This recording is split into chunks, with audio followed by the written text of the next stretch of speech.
సురేష్ గారు. ఆ, మీ అబ్జర్వేషన్ ఏంటి ఇది? యాక్చువల్గా తులసిరెడ్డి గారు అన్నారు, మరి స్టేట్ ఐ మీన్ కూటమి ప్రభుత్వం వచ్చిన తర్వాత కూడా దీన్ని ఏమి ప్రొయాక్టివ్గా తీసుకోలేదు, ఒక కొలిక్కి తీసుకురావాలన్న ఆలోచన లేదు, ఎంతకీ కూడా పొలిటికల్గానే రెండు పక్షాలు కూడా వాడుకుంటున్నాయి అని చెప్పేసి. నిజంగానే ఇట్స్ వెరీ అన్ఫార్చునేట్.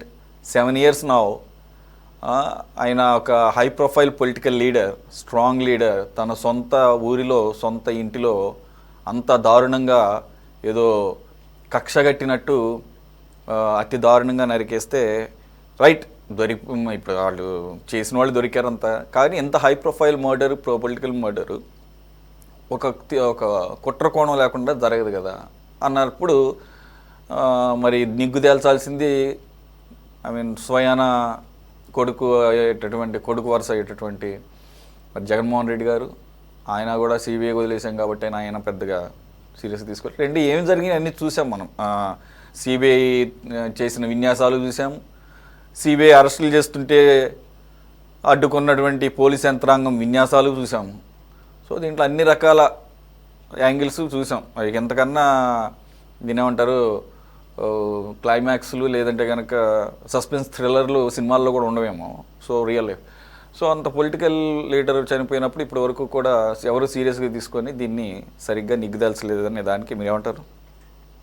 సురేష్ గారు, మీకు ప్యానల్లో ఉన్న పెద్దలు లక్ష్మణరావు గారికి, రామారావు గారికి, పెద్దలు గౌరవనీయులు తులసిరెడ్డి గారికి, సిటీ ఛానల్ ప్రేక్షకులకి గుడ్ ఈవినింగ్ అండి. సురేష్ గారు, మా దౌర్భాగ్యం ఏంటంటే 2019 సార్వత్రిక ఎన్నికల ముందు వివేకానంద రెడ్డి గారి హత్య జరిగినప్పుడు ఇదే వైఎస్ఆర్సిపి నాయకులు ఆ రోజు హత్య జరిగిన రోజున సాక్షి మీడియా ముఖంగా గుండెపోటు, రక్తపోవంతులని వాళ్లే చెప్పి, కాసేపటి తర్వాత ఇది అధికార పార్టీ హత్య అని చెప్పి, మర్నాడు ఉదయాన్నే సాక్షి బ్యాన్ రైటం నారాసుర రక్త చరిత్ర అని బ్యాన్ రైటం గా వేసి ఆ రోజు నారా చంద్రబాబు నాయుడు గారికి, తెలుగుదేశం పార్టీకి వివేకానంద రెడ్డి గారి హత్యని అంటగట్టి లబ్ధి పొందేదానికి ప్రయత్నం చేస్తున్నప్పుడు మేము ఈ హత్యతో మాకు ఎటువంటి సంబంధం లేదు, తెలుగుదేశం పార్టీకి నారా చంద్రబాబు నాయుడు గారికి హత్య రాజకీయాలతో సమలేదు మేము చెప్పుకుంటున్న సమయంలో వైఎస్ఆర్సిపి పార్టీ అధ్యక్షుడు మాజీ ముఖ్యమంత్రి జగన్మోహన్ రెడ్డి కోర్టుకెళ్లి గ్యాగ్ ఆర్డర్ తీసుకొచ్చి వివేకానంద రెడ్డి గారి హత్య మీద ఎవరూ మాట్లాడటానికి వీలు లేకుండా ఒక ఆర్డర్ తీసుకోవడం జరిగింది. ఆ రోజు మాకు మా దౌర్భాగ్యం చెప్పుకునే అవకాశం లేదు. ఇదే హత్యనట్టు పెట్టుకుని అధికారంలోకి వచ్చారు. 5 సంవత్సరాల అధికార సమయం, నారాసుర రక్త చరిత్ర అని బ్యానర్ హెడ్ పెట్టి ఆ రోజు చంద్రబాబు నాయుడు గారి మీద రక్తపు మరకలు జల్లిన జగన్ గారు, భారతిరెడ్డి గారు 5 సంవత్సరాల కాలం గుడ్డి గుర్రాలకు పడుతున్నారా? చనిపోయిన వ్యక్తి ఎవరండి?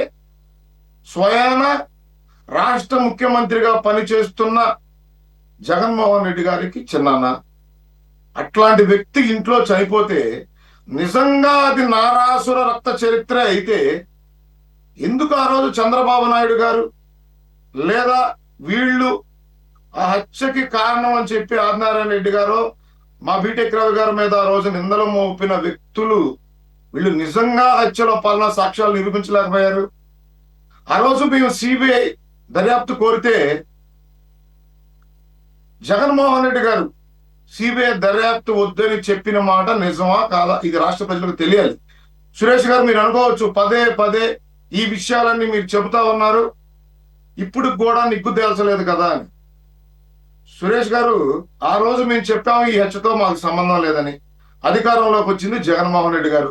తేల్చాల్సింది ముఖ్యమంత్రి హోదాలో లేదా స్వయాన కుటుంబ సభ్యుడు హత్య జరిగితే బాధ్యత తీసుకొని కోర్టులకు వెళ్ళి ఎవరి మీద అయితే నిందారోపణలు చేశారో వాళ్ళు నిజంగా హత్యలో భాగస్వామ్యులు అయ్యారని సాక్ష్యాలతో సహా నిరూపించాల్సిన బాధ్యత జగన్మోహన్ రెడ్డి గారిది, భారతి గారిది.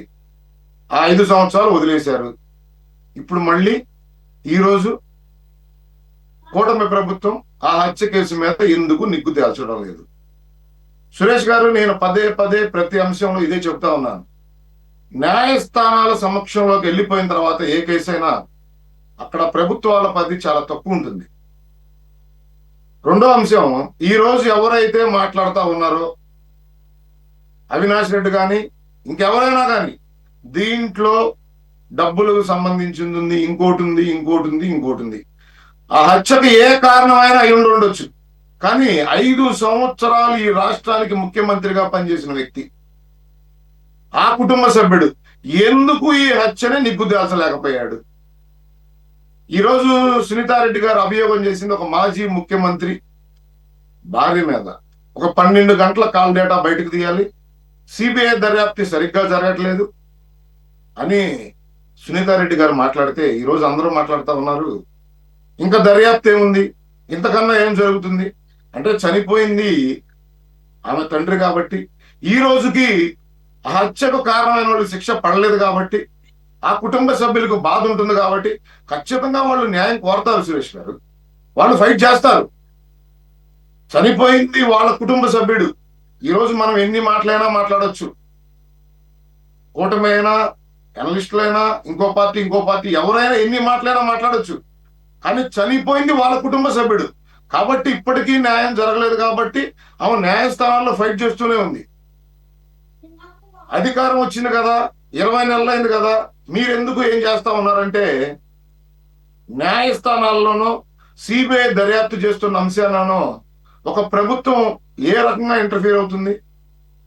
సాక్ష్యాధారాలు మేము నిరూపించామా నిరూపించలేదా ఎన్ని పక్కన పెడితే సురేష్ గారు, ప్రజలు నమ్మారా నమ్మలేదా? ఈ హత్యకి కారణం ఎవరు? 2019 ఎలక్షన్ ముందు ఎటువంటి అభియోగాలు చేశారు?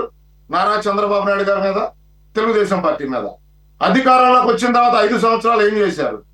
ఈ రోజు మళ్ళీ ఏ విధంగా వైఎస్ వివేకానంద రెడ్డి గారి హత్యని మళ్ళీ దాన్ని తప్పుదో పట్టించేదానికి వైసీపీ నాయకులు కానీ, ఎంపీ అవినాష్ రెడ్డి గారు కానీ, జగన్మోహన్ రెడ్డి గారు కానీ ఇంకెవరైనా ఏ రకంగా నాటకాలు ఆడుతా ఉన్నారు సురేష్ గారు.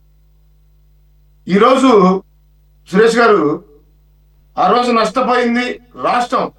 సురేష్ గారు మీ ద్వారా నేను చాలా మందికి తెలియజేసిన అంశం, వివేకానంద రెడ్డి గారి హత్య ఆ కుటుంబ సభ్యులకి ఎంత నష్టం చేసిందో ఆ హత్యను అడ్డు పెట్టుకొని అధికారంలోకి వచ్చిన వైఎస్ఆర్సీపీ పార్టీ జగన్మోహన్ రెడ్డి ఈ రాష్ట్రానికి అంతే నష్టం చేశారు.